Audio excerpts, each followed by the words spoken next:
Ayun, welcome back sa ating channel. Ayun, narinig nyo yung actual audio clip. At ayun nga, welcome back mga kabiso. Ang tagal kong hindi nakapag-upload ng ating content. So ano nga bang pag-uusapan natin? Well, what's new? Yun pa rin. Yung engine oil.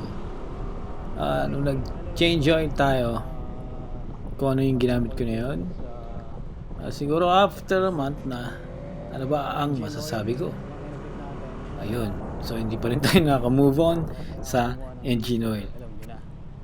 So, naalala nyo nung sa ating fuel consumption test na nabanggit ko na ma-vibrate siya. Actually, hanggang ngayon, ma-vibrate siya kapag start pa lang ng makina.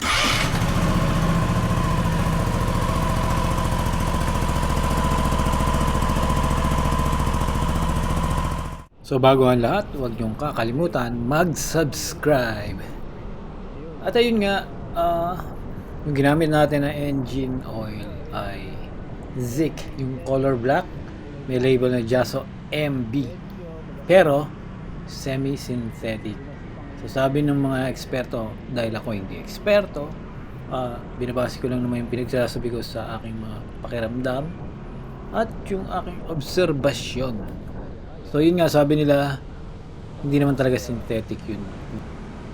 Basta yun, kung ano pa man siya. So, ang obserbasyon ko, dahil ngayon lang is magdamag hindi mo ginamit, nasa baba. Kaya parang matagal siyang umiikot-ikot doon sa ating makina. Kaya pa rin siguro ma-vibrate. Yun lang ang iniisip ko. So yun lang naman, after 10 to 20 minutes, mawawala na yung vibration, yung gaspang ng andar niya. Magiging smooth na uli. So yun siguro yung pag ng oil, pag kalat o pag sa makina natin, medyo matagal-tagal. So yun, pa-suggest na lang ako, pa-aviso, mga ka-aviso, kung ano ba ang ginagamit yung engine oil na maganda sa inyong mga motor, para mai-share sa lahat, lalo sa akin.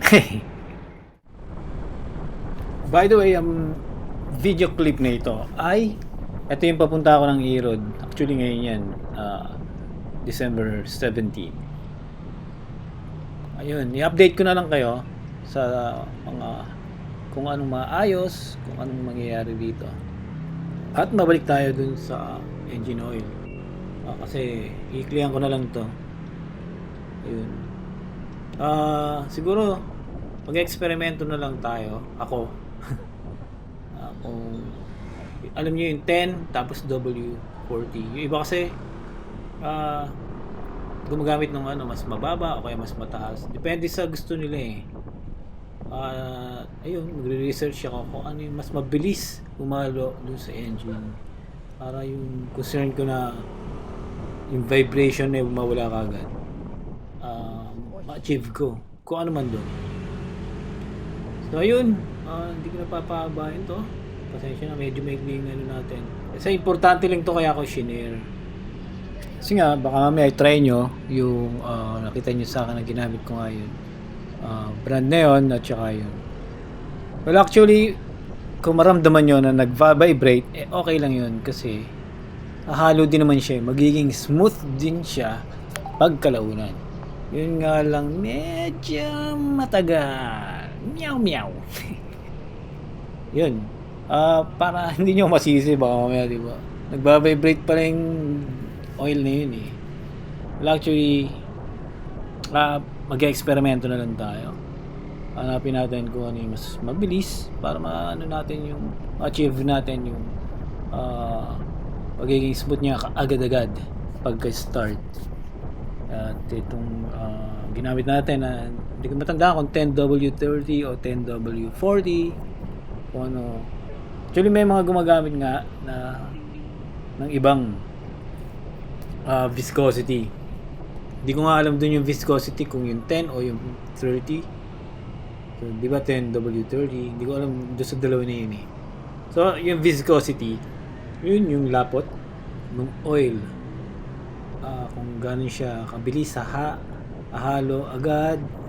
Well, kasi kailangan din na malapot para hindi naman magkaskasan ng matindi yung ating gears dun sa makina, yung mga bakal-bakal, para mabawasan yung wear and tear o pag tore.